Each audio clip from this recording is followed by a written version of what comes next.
Welcome to the Monocle Banking Podcast, a series brought to you by Monocle Solutions, where we've been balancing the books in the dynamic world of banking.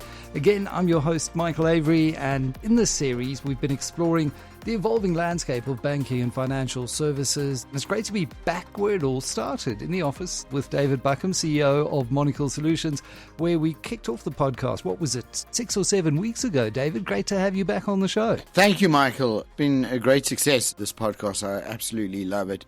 We're starting to create the kind of content that I think really needs to be out there and having those discussions. And it's the quality of the discussions is something that I've been wishing for and hoping for. Very glad to have you as the host. I've been listening avidly to all the episodes and learning a lot. Yeah, and I've been learning a lot as we go as well. That's the real privilege that I have of doing what I do, to be honest with you. The quality of guests we've had so far, Professor Brian Cantor, as we know, a real luminary, a doyen in the world of banking and finance, Anne Cabot-Alathauser, now at Gibbs, but she's also had a storied career talking about inequality and how sometimes the banks like to talk about financial inclusion, but sometimes don't hold the mirror up to themselves in the role that they're playing in maybe deepening intra-country inequality.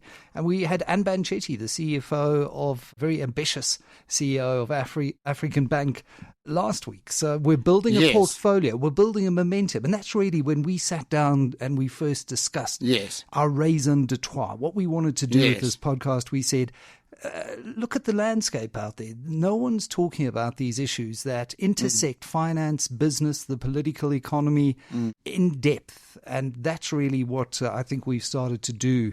And I look forward to continuing to do in the new year. Absolutely. Now, the one thing that really underpins banking, and the last time we spoke about it, and you emphasized this inherent risk in the banking sector, it's due to its reliance on public trust. And it's quite interesting that we've seen just recently comments that were made by cabinet ministers, by members of the ruling party, really eroding that public trust in our established banks on the back of this Competition Commission inquiry into alleged rand manipulation by a bunch of traders, mostly in New York, manipulating a certain spot price for currency trades at a particular time in the day.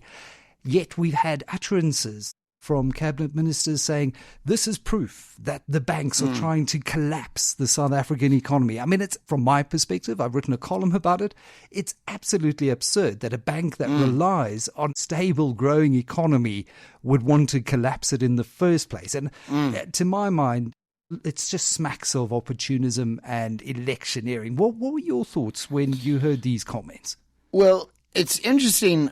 I recalled being on the trading floor in 2000 when the rand went quite suddenly from 13 rand to the pound to 20 rand to the pound, and sort of everyone wondering what the heck had happened. And then it's spiking back down, and I don't know if you remember, but there was then an inquiry that went on and on. It was never actually finalized who had done it, but it looked like one big hedge fund had manipulated it at that stage. So were inquiries before, and with SCMB and the accusation, or not accusations, I mean they have been officially fined, there's no doubt in my mind that those fines are well deserved, that they were manipulating the rand, and the rand is particularly prone to manipulation because it's not the most liquid of currencies, that currency pair, the US dollar ZAR, but it's not the least liquid either. So it's kind of in the middle where a couple of traders working together can manipulate it. And it's always been prone to manipulation, more so than, for example, the USD GBP. To blame rand manipulation on the state of our economy is, obviously absurd and disingenuous. And I think it's a further demonstration of this long dance that we have in South Africa and in the US, actually, between government and the banks. So post the financial crisis, out comes the Dodd-Frank Act. There's this kind of bilateral anti-bank sentiment anti-Wall Street sentiment. And then that's whittled down to, Dodd-Frank was 2,000 pages, but made no sense at all. It was just cobbled together. And there's a kind of a lack of careful thinking that goes on when these regulations come out. And it's a response of government promising to crack down on Wall Street, and then you get the lobbying afterwards, and the rules get whittled down. Also, to create rules that are counterproductive to the economy. Yeah. And I would say it's particularly ironic and disingenuous of cabinet members in this country to criticize rand manipulation, intraday rand manipulation, which in the greater scheme of things is neither here nor there, to be quite honest. Those are bad actors. They should be fined. But we have, some collapsing state infrastructure. We have grey listing as a direct result of the failure to prosecute money laundering. You've had not one successful case in 5 years from the National Prosecuting Authority. You've had an impeached, prosecutor, and you have obvious electioneering. So I would argue with those people till the cows come home that, and it's measurable. I can tell you what the effect of rand manipulation was versus the effect of, let's say, the failure of Eskom or the failure of Transnet. It's ironic that it comes out, and you mentioned those too, at a time when Ricardo Hausmann, the very well-respected Harvard development economist, published his paper alongside the Center for Development and Enterprise into their 2 years long academic study into why the state is failing. And he lays the blame at ineffective and ill-conceived policy making. And again, the utterances by the minister suggest a lack of understanding of what's going on in the forex market. And it's a $7 trillion daily global market, of which that ZAR USD exotic pair, it's not even a big pair, is a very small part. And then again, the impact is on the customers primarily of those banks, not on the broader economy. But he then lays the blame firmly at the door of policies such as BEE, of cadre deployment that have been manipulated. And, I'm a critic of BEE, not in its conception. I think we needed to do something to normalize the economy, but its spirit has since been shown to be hijacked by bad actors. And I want to bring this back to this concept of bad actors, because very often, and in the book you touch on that, how policy making in response to bad actors very often entires the entire industry to a point where the industry can barely move, to the detriment of the broader economy. In the book, you outline stories around Nick Leeson, for example. And, fascinating. How he led to the collapse of Barings Bank. Just take me through that story and how it highlights the significant impact that one individual bad actor can actually have on an overall financial institution. Yeah, so, prior to Nick Leeson and prior to also the failure of LTCM, so Nick Leeson was the head trader at the Singapore branch of Barings Bank, but he was also the head of middle office, which is really where your risk management function sits. So really kind of poor judgment to have the head of trading who's supposed to take risk and that same person being in charge of containing risk. And he was young, 25, 26, 27 years old, making 10% of Barings Bank worldwide profit. So he was untouchable, and he was actually losing on trades and hiding the money away in this account called the 88888 account, hiding the losses. And the stress was getting to him, and he decided to put together a trade called a straddle, which is about as risky as it gets. It's an option position trade where you sell call options and you sell put options with the same strike price, which basically in layman's terms means that on an underlying index, in this case was the Nikkei 225, which is the largest 225 stocks in Japan, you have a trade which depends on you collecting premiums from people who are betting the other side of the equation, that the Nikkei will move either up or down. If the Nikkei moves up or down, you are going to lose, and you've simply collected premiums. So he sold a lot of these, like 80,000 units of these option trades, which is enough to sink a bank. And then the very next day after taking this position, there was the Kobe earthquake, which was catastrophic, both, to human life and to physical infrastructure and also to potentially nuclear power stations. But mostly it creates uncertainty. So what the markets do when they're uncertain is they react with volatility. So the Nikkei sank, and Barings Bank, the oldest investment bank in the world at the time, was out of business. He then ran away, was arrested, did prison time, got out of prison early. He had cancer, recovered from cancer, and he's now on the lecture circuit teaching us about how to be risk managed. But that's the problem, isn't it? Because in so many of these cases, you've got these individual bad actors causing immense damage, suffering, losses that extend not just to financial losses, but human suffering. When institutions close down, people lose their jobs, trust is eroded in these institutions, but they're not held fully accountable for their actions, receiving very often slaps on the wrist, relatively lenient penalties, ending up on speaking circuits.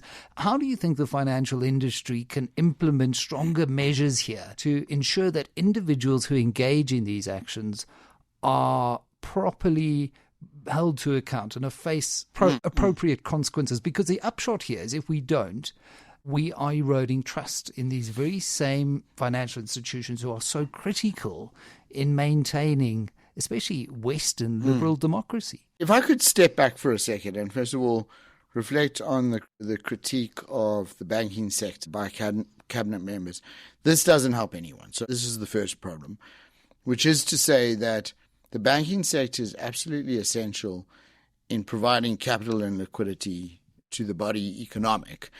And we know that its main borrower at the moment is actually government. So there's something deeply ironic about criticizing your main funding mechanism. And it just goes to electioneering and stupidity.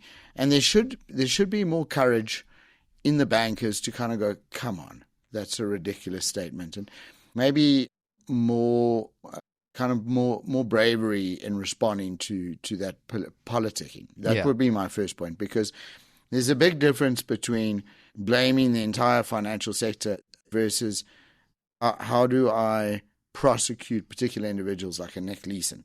That would be my first point, is that we need a much stronger response from the banks to these accusations, which are nonsensical and are not helpful. They lead people to distrust the banking sector, which does not help anybody. It simply creates greater distrust and chaos. That's the first point. The second is that typically bad actors at banks have not been successfully prosecuted. So Nick Leeson is actually an exception. Tom Hayes, who was found guilty of manipulating LIBOR, got a 14-year sentence, which is the longest, most significant sentence that any individual bad actor has got in the entire history of financial services, last 30 years. That could be finally broken by a lifetime sentence for Sam Bankman-Fried, hopefully. But he is actually outside of what I call the formal banking sector. He's obviously on the other side. You couldn't have had a more nominatively, deterministically ironic name than Sam Bankman-Fried, who might potentially be Sam Bankman jailed for life, given what he did with FTX. Yes. Very, very good example of how incredibly stupid the world got during the massive transitory narrative money supply year of 2021.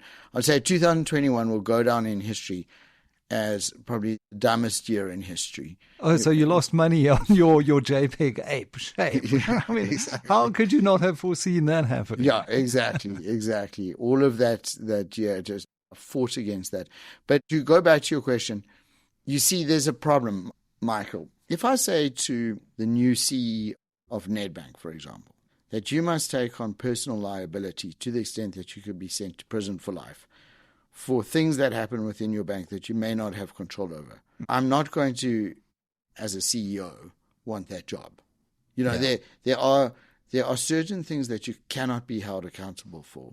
So a very good example is Dick Fuld, who was at the helm of Lehman. So Lehman used a technique called Repo 105, which should be outright fraud. It's definitely financial manipulation at its worst, to manipulate what shareholders and what investors and analysts and what the general public see. So the question then becomes should Dick Fuld go to prison? And the answer could be, well, he could plausibly deny that he knew about it. This has been one of the arguments that's made. So what the DOJ has tended to do, the Department of Justice has tended to do, particularly during the Obama years, Obama was using bank fines that were levied by the DOJ against multiple banks.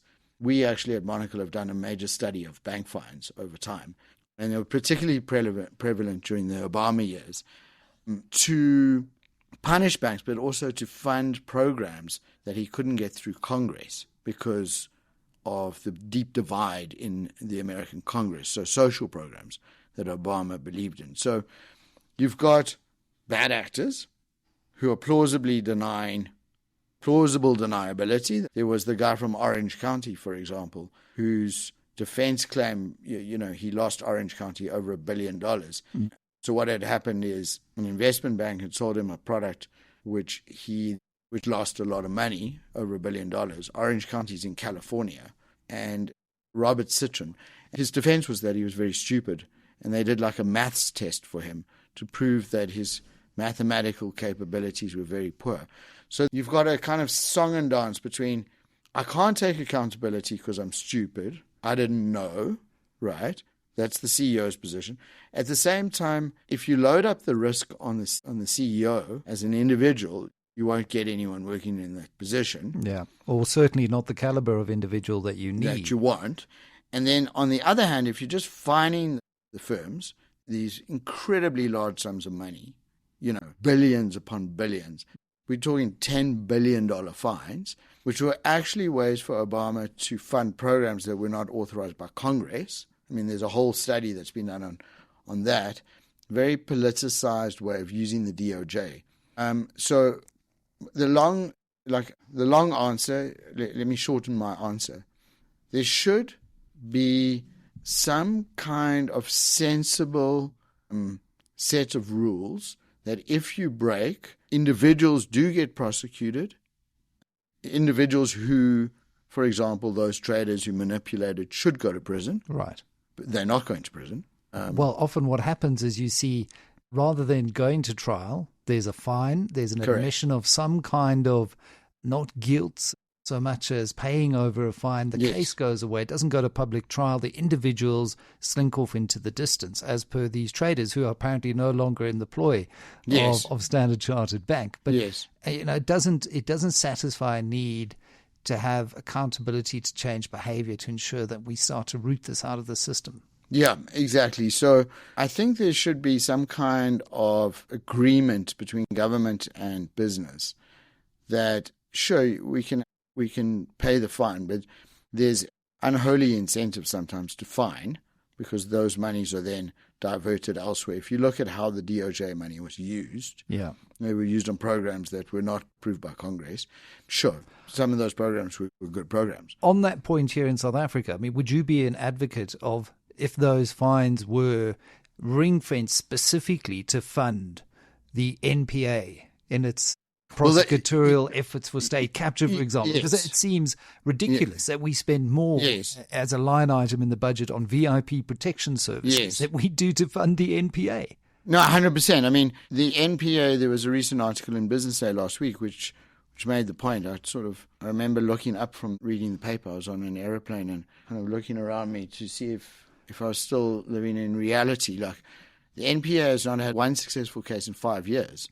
And they're arguing that they have insufficient resources. They have to subvert resources from other departments. And in the same newspaper was an article about the SJC wanting to strike off the roll two justices, and the one dissenting voice was Busisiwe Mkhambane, who, as we know, was impeached. And you kind of look at this and you go, okay, so we were grey listed, it's going to have a long-term drag effect on the South African economy, untold drag effect. It's unlikely that we're not like Mauritius. We're not going to get off the grey list until we start prosecuting and sending people to prison. Yeah, yeah. We can't prosecute successfully because we don't have enough resources. So I would definitely propose or agree to or propagate or support or in any way argue positively for a situation in which you ring-fenced bank fines, right, for the purpose of supporting the NPA. It would be difficult to do so, you could argue, constitutionally. You'd have to get a lot of people on your side across the aisle, but it would make a lot of sense. But it's these kinds of propositions that need to be made actually by the banks. We would need a more angry banking fraternity. And I also want to make, one more point is that, yes, of course, I sound biased maybe, but banking in South Africa is pretty good. We haven't had wild traders. We haven't had gross manipulation. A lot of the rand manipulation has taken place offshore. Inside of South Africa, there are not that many bad actors. There's a few nasty little banks like VBS, as we know. Yeah. But the bigger banks are pretty clean, I would argue. Yeah.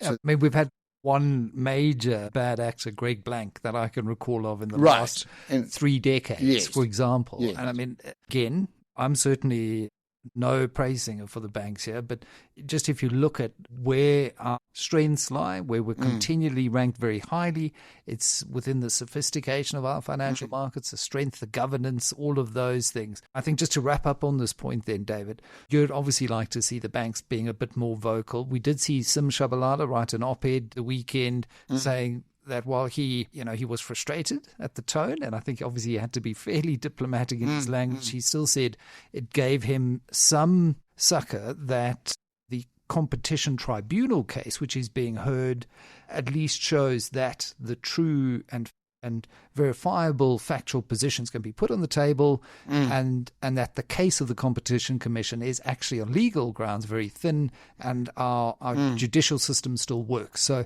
that gave him some confidence, but you could just sense the tone was one of deep sadness and frustration. But at least we have a bank CEO standing up and speaking out, and 100%. I think we haven't had enough of that in the past. 100%. We need more of that.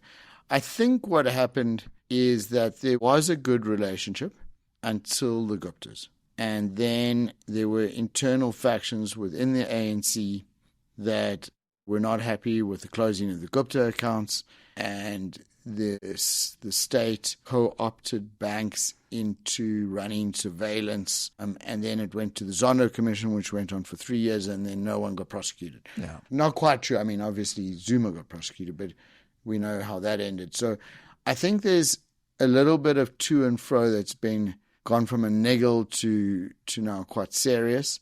What I do find quite gratifying is that the South African Reserve Bank itself has behaved admirably compared, for example, to other countries like Argentina or Turkey. Just as two examples, two obvious examples. What did they have to increase interest rates to in Turkey recently? Or they upped them by a ridiculous amount just to try and rein in inflation where they are at the moment. We've got Milei in Argentina who's trying to restore some semblance of economic credibility. But let's pivot, if we can, slightly to cryptocurrencies, because when you talk of bad actors, when you talk of a loss of faith in the banking arteries that direct the body economic, often the argument is put forward by advocates of cryptocurrencies that, look, central banks have failed. We don't trust fiat currencies anymore. We don't trust central banks that to manipulate their currencies at a whim. Look at these rogue traders in the rand. Look, it's another example of why you have to have this immutable, decentralized, distributed ledger as a way to transact and build this new trustless, it's almost a dystopian, anarchic society. But in the book, in light of Friedrich Hayek's assertion, which you touch on in the book, that economists by and large have made a mess of things. So that was really his Austrian view. How do you view the state of the global economy currently and the role of cryptocurrencies in it?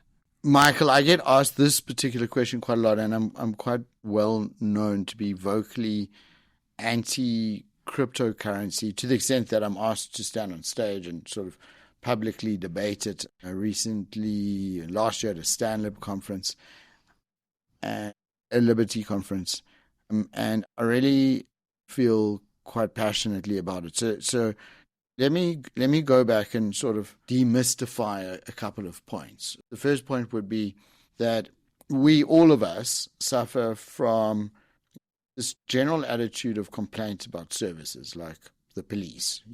We might argue, well, it's obvious to everyone that the police are corrupt. I would say that may be your vocal sentiment as you're sitting in your car, because you're frustrated that there's a queue because they're checking for fines.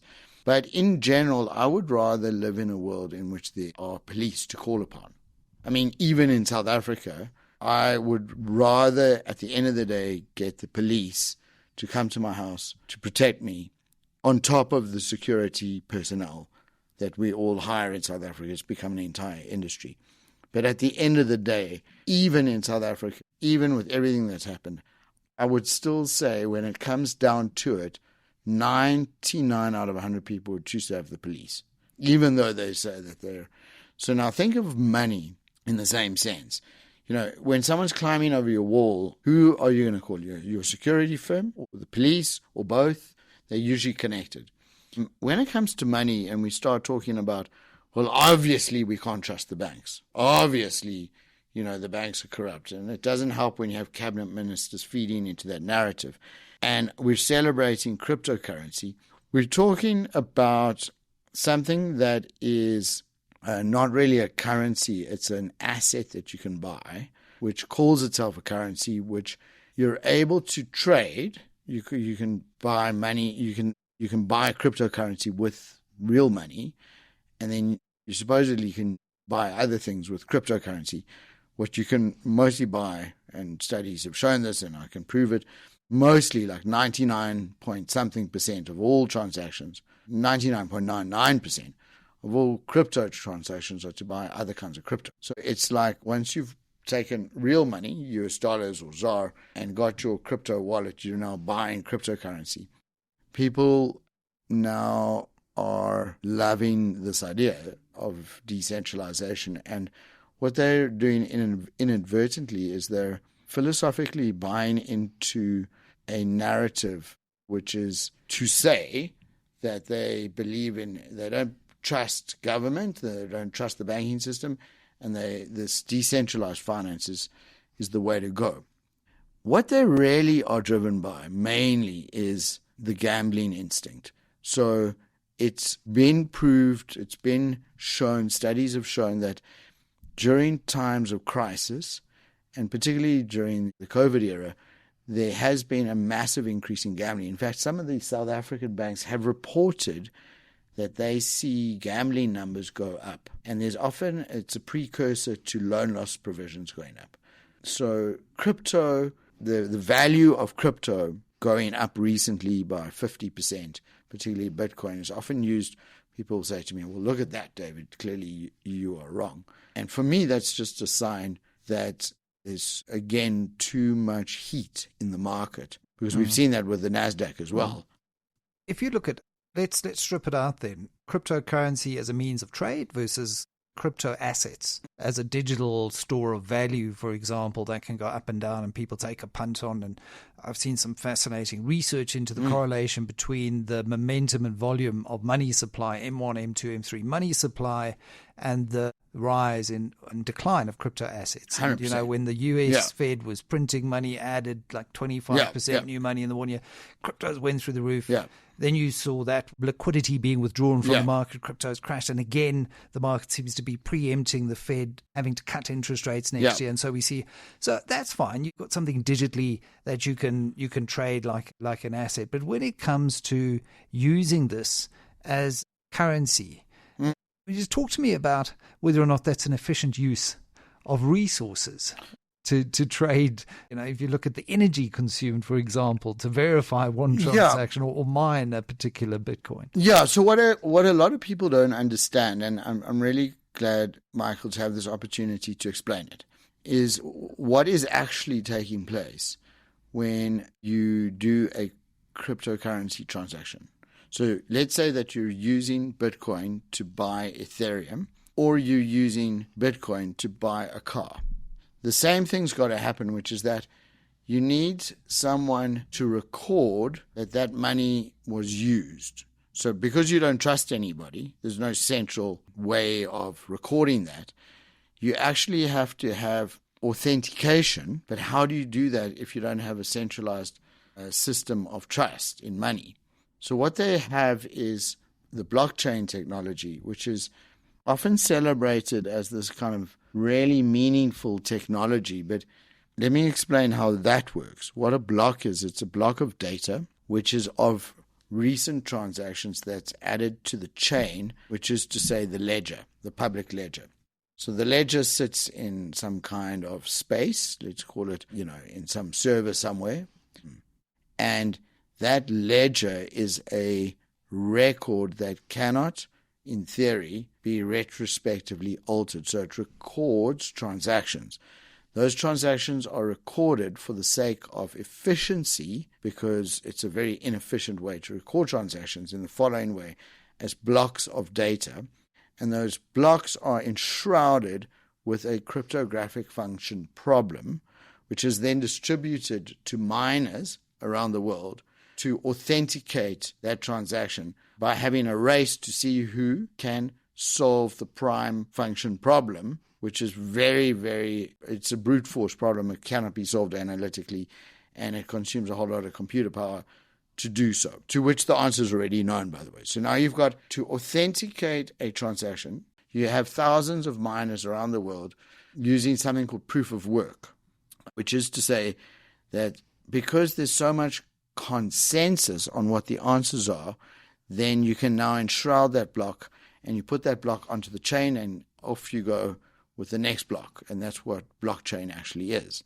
So a couple of problems with that. Okay, the first is that it's very prone to abuse.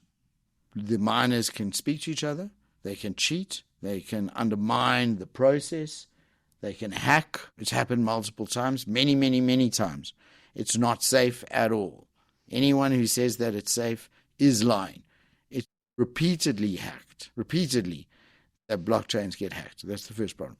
The second is it's incredibly inefficient. You've got thousands of people using their computers to solve a 100-digit prime number problem, which is unsolvable except using proof of work. You actually have to show your CPU usage to participate. It's so stupid. So then they come up with a new idea, which is called proof of stake, in which miners kind of get together online. These are like techies, Yeah. They get together and they've got their computers running with servers. This is what Solana is trying to work on, yeah. Yeah. And they get together and they do something called proof of stake, which is they say, okay, well, we'll put down a deposit, right? And whoever puts down the largest deposit gets to run the authentication. So you've got fewer, not burning as much energy, but, you'll have people putting down Bitcoin so that they can earn the Bitcoin, because that's the incentive. If you're the first to authenticate the block, to add it to the blockchain, you get like a piece of Bitcoin. Yeah. So now let's just think about what you've just done. You've just created an incentive which says if you're wealthy and you already have Bitcoin, then you're more likely to be able to participate in the proof of stake game to have more Bitcoin. So if I saw a strategy to create greater inequality before, I don't think I've seen something that's so blatantly unfair.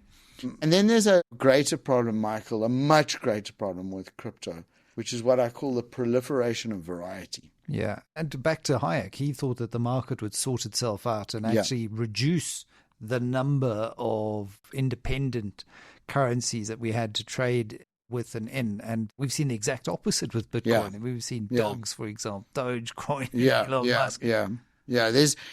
It's really interesting why Hayek got that wrong. Often pondered on whether he was too conceptual or, So he was arguing in the 70s, just for the listener, that our system of monetary exchange did not need to be centralized. by governments, and that it would be better to have it not in the hands of countries or of sovereignties, but rather in the hands of private companies, and that over time certain private companies would simply be better at it than others, and then everything would fall into place and we'd have the best monetary system, which would be owned by industry, by private enterprise. This, in my view, is fundamentally bad thinking. And I know he's a famous guy, but if you think about the argument is that a couple of big players will come to dominate, we're talking about antitrust. We're talking about the railways at the turn of the century. We're talking about the JP Morgans. We're talking about the Guggenheims. We're talking about, in the modern day, the dominance of Apple, the dominance of Google, these super billionaires that are going to change the world. So now we don't any longer have like government, being elected officials choosing how to go. So I would say Hayek's thinking was fundamentally wrong, but then it's also been proven wrong. Yeah. There's over 10,000 varietals of crypto. There's thousands of blockchains. The combination between cryptos and blockchains has kind of proven the chaos. If there was one or two that were dominant, I would also worry, because they would possibly charge fees or they'd possibly be unfair, which brings us back to the question of, well, how is that not the same as the US dollar dominance? And that really is the fundamental question of why banks fail, which is how did the US do? How did the Federal Reserve, which is in charge of the US dollar, which is the reserve currency of the world, how did it fare since the Nixon shock? And the answer is they're screwing up. They're not doing it right. They're making mistakes, and they're making big mistakes. And that, I think, segues beautifully, David, into our concluding podcast of the year, where, having discussed all of these issues, we're going to tie them together with just some of the conclusions, some of the solutions that you put forward in the book for the Fed, amongst others, to try and solve for those mistakes and missteps that they've made, so we can start to rebuild a system that is far more fit for purpose for modern times. David Buckham, thank you very much, as always, CEO of Monocle Solutions, for being on the Monocle Banking Podcast. Thank you so much, Michael. I really enjoyed it. Well, that's a wrap for this week's episode. Before we go again, we'd like to extend our gratitude to you, the listener, for giving us the likes and subscribes. Keep on doing it, and we'll keep on bringing you this great content. Thanks for tuning in. Until next time, don't forget to subscribe to the channel.